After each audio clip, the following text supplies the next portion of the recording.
On the ferry over, I had a lot of thinking time. Apart from dwelling on the duty-free and its utter futility, I was considering how we visualise holidays and how we consume them emotionally. This was brought into sharp focus by this tourist video, which plays on a loop both in the waiting room and on the ferry itself, so you'll have plenty of time to contemplate it. Now, in it you see a white family having a blissful white middle class of a time, and having all these picture-perfect evenings on the beach. I mean, as these things go, it's modestly well shot. They're packing far superior kit than I'm using to shoot all these episodes, so I shouldn't throw stones in that particular glass house. But let's be honest, here in the UK we are kind of lovesick for the sight of the sun, and that makes us very easy marks for selling holidays. We'll all pay a remarkable premium just for the suggestion that there might be some sunshine. Now, when I went to Guernsey last time, I pretty much hit the jackpot with the weather. Now, I was acutely aware that this is something of a novelty. Now, it was great for me, especially when I'm trying to shoot nice footage, but there's a rather heavy "your experience may vary" parenthesis hanging over all of it. This was brought home rather keenly as the ferry was approaching Jersey. This is Jersey, at least Jersey is in there somewhere. But yeah, when the weather is more UK standard, suddenly the Channel Islands become a lot less attractive. I know this doesn't sound like a particularly profound apotheosis, like what? Rain can spoil a holiday? Yeah, there's an exciting thesis to examine. But while I'm aware that in fair weather the Channel Islands are bliss, that's mainly because of the cliffs, the beaches and the great outdoors. In the rain, the islands lose a lot of their appeal. So we pulled into St Helier. Oh wait, I haven't done an intro reel yet.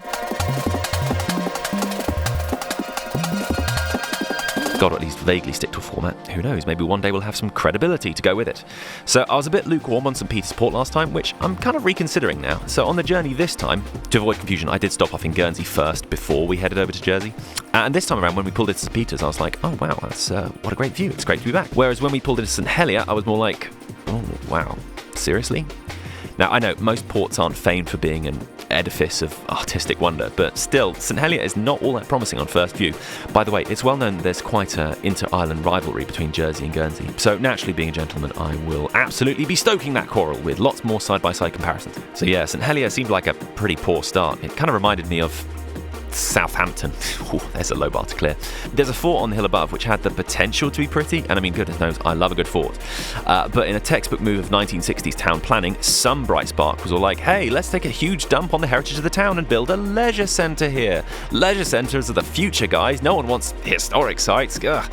So complimenting the architecture rather like an unaccompanied toddler with an air horn compliments an evening at the Royal Ballet, they dumped some white domes and windows on it.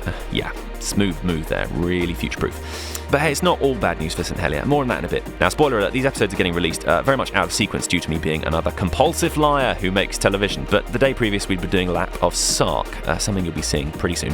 Now, my mate had suggested, hey, bike hire sounds like a good shout. And I was all like, oh, no, we'll just walk it. It's like no distance at all. And well, yeah, you can wait to see how that turns out. But if you recall, I didn't quite complete my lap of Guernsey last time, despite that oh-so-catchy title, and the odds of me making it around Jersey, bearing in mind it's about half as large, again, as Guernsey, were very slim indeed.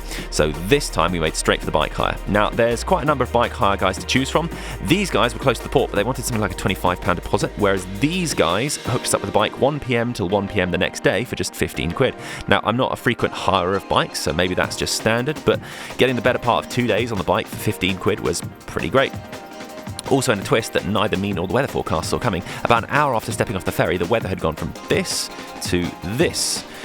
So that's a curveball. I'd marked this day down as the rainy day, but a short cycle to St Brelades Bay, and are you kidding me? Now, we've been through this before. When you have a beautiful view, it's most commonly accompanied by violently average food at an inflated price, because captive audience. However, sticking out like an anomalous data point on an otherwise tiny best fit curve, Kismet Cabana. The view is ridiculous, and what's this? A restaurant with some great thought into design and serves nice food with lots of vegan options, and they accept card and they accept PayPal? How did this happen? So yeah, I have a lot of love for this place. We had a delicious lunch. Please go and support these guys just for actually doing things, well. They really deserve it. I just hope they haven't packed in the time it's taken me to cut this video together.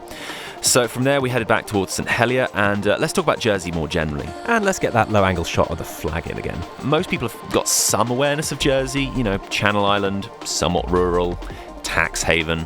Yeah, one thing that struck me about Jersey is how neat everything is. There's perfectly manicured flower beds exploding from just about everywhere.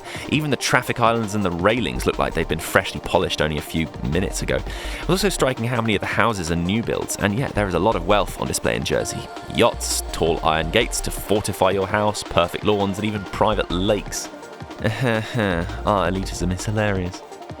So even though the island does have that somewhat more relaxed, old-fashioned politeness going on, don't expect to be able to move there anytime soon. I'm pretty sure the only way you can afford property there is by trafficking in narcotics, humans, or human organs. Still, I wouldn't want you to think I was leaning left now. I'm sure only some of the inhabitants are the fetid spawn of late capitalism. Jersey is also noteworthy for having a big tidal range, and this really is insane. The difference between high and low tide is 10 or even 12 meters on some of the most extreme cases. That means if you dropped a fairly average two-story house at the water's edge at low tide, at a fairly normal high tide, the sea would be 2 meters over the roof.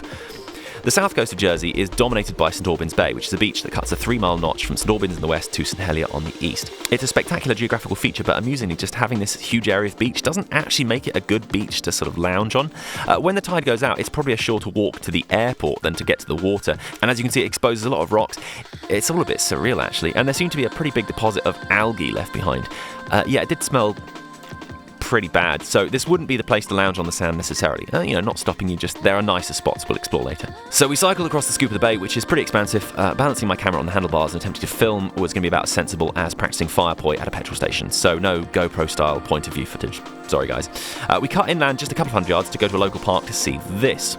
Now, while we were in Jersey, I had a bit of a side quest collectathon kind of going on. You saw that Guernsey had quite a number of Neolithic sites, and for this time around, Jersey Heritage have very obligingly put together a PDF to show where they all are.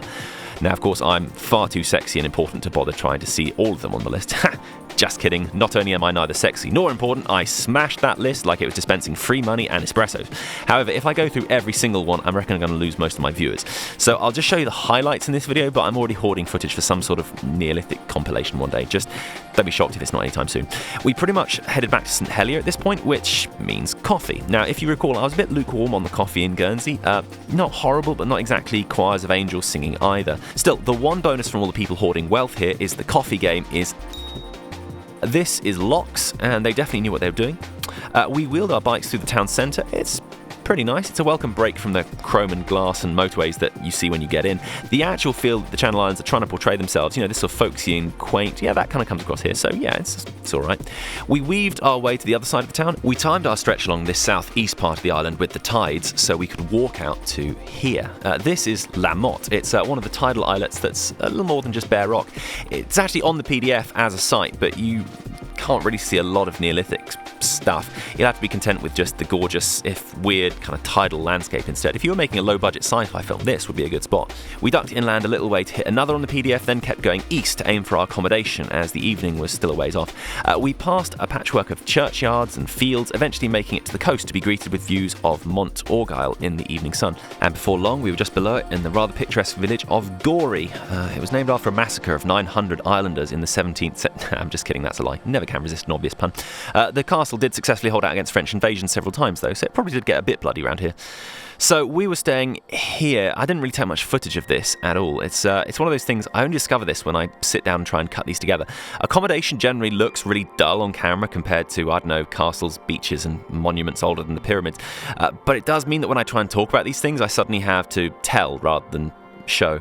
I'm actually not entirely sure what to tell you about accommodation, so I don't like paying lots of money on this, so paying only 33 quid for a night felt good. I can't remember if it was the cheapest I found on the island, but it was definitely close. So it was a tick from me. Thing is, I don't really understand you people who drop a couple of £100 on a hotel just to have someone awkwardly flatter you and bring you things. I mean, I just want somewhere to lay my head where the blankets won't give you an STI, and paying more than 40 or 50 quid a night is completely alien to me. So you're welcome to not take my advice, and there are definitely no shortage of Jersey hotels to overcharge you, but this is great if either you or just a bunch of mates just want a cheap place for a night. I got up especially early to catch the sunrise, and, well...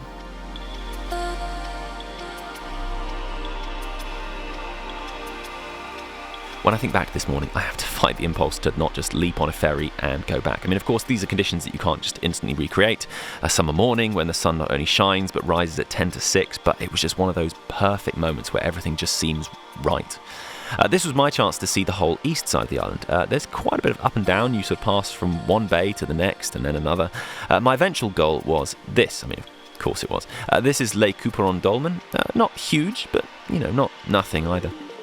And continuing the fine tradition of spoiling my own videos, this is the furthest north and west I got. So no, I did not complete the lap of Jersey. I'd already pretty much given up on the idea of a complete circuit. I could have done it if I just focused on doing that and didn't stop to see anything else properly, but all told, the 30 or so hours I had on the island were not enough to complete the entire perimeter and film a travel episode and, I don't know, maybe enjoy myself at some point. So I completed a lot more of it than I thought I would. We'll be back to the north coast later. For now, I was freewheeling it back down the hills and back to our accommodation and, catching this other dolmen on the way back, which was obligingly located in the field opposite. We got a bit of a close at Mount Argyll Castle, though we had to be on our way before it actually opened its doors. We were aiming roughly for the middle of the island to catch this. This is pronounced Hugby, though you could be forgiven for calling it the Huge Bee. If you're not entirely sure what you're looking at, it's a man-made mound and one of the largest European passage graves. But the Normans thought the top was missing a chapel, so they built one up there, making the site of a bit of a weird mashup. You can go into the passage, it's pretty low. Keeping my backpack on was a mistake. It's a bit too dark to really get proper footage. It's probably too far away to walk comfortably, but only about a 20-minute cycle away, we were back in St Helier for a spot of coffee. And we were here. This is dandy, it's small, it makes really good coffee. We grabbed a bit of an early lunch at Cafe Panda, which was brilliant.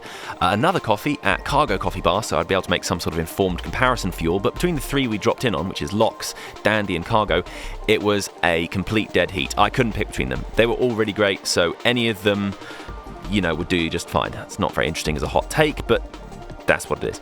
It was almost time to return the bike, so we were heading back the other way across the bay, and with the tide in, it couldn't have been more different than the previous day.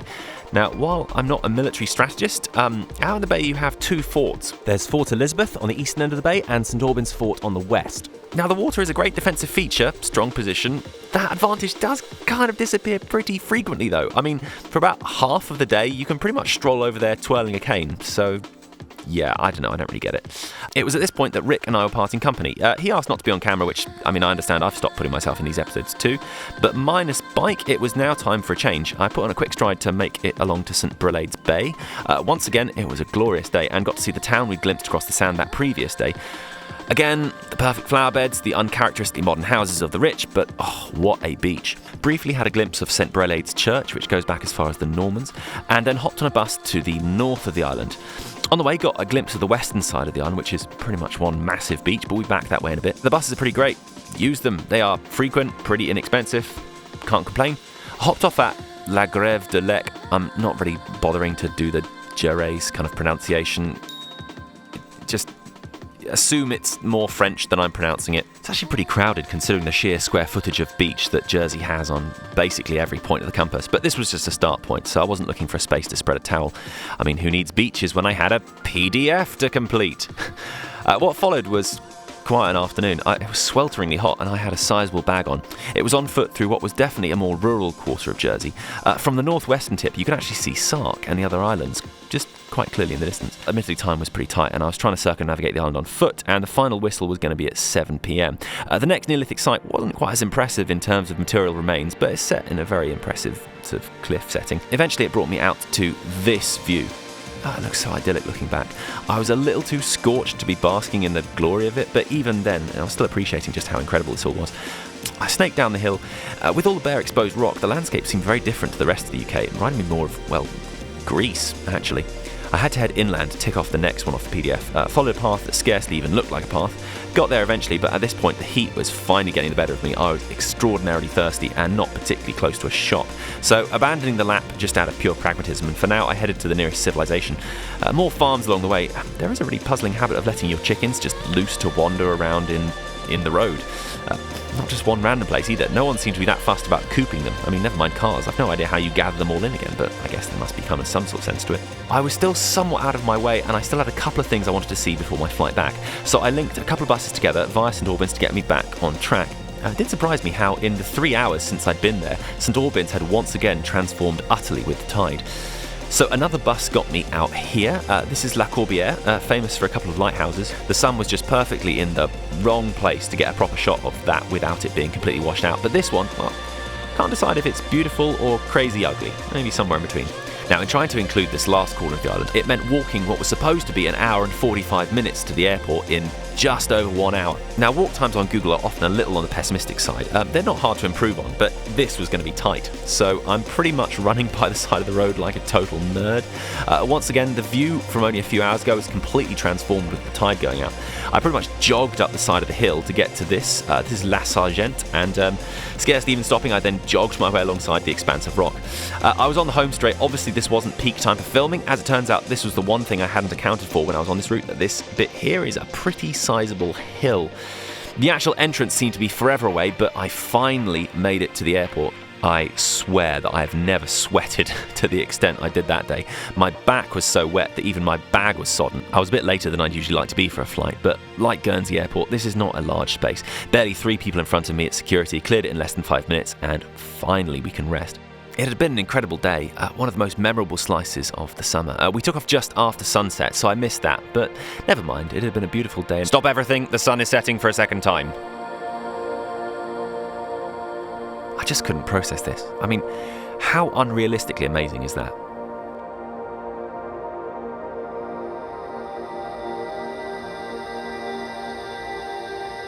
Okay, rounding up.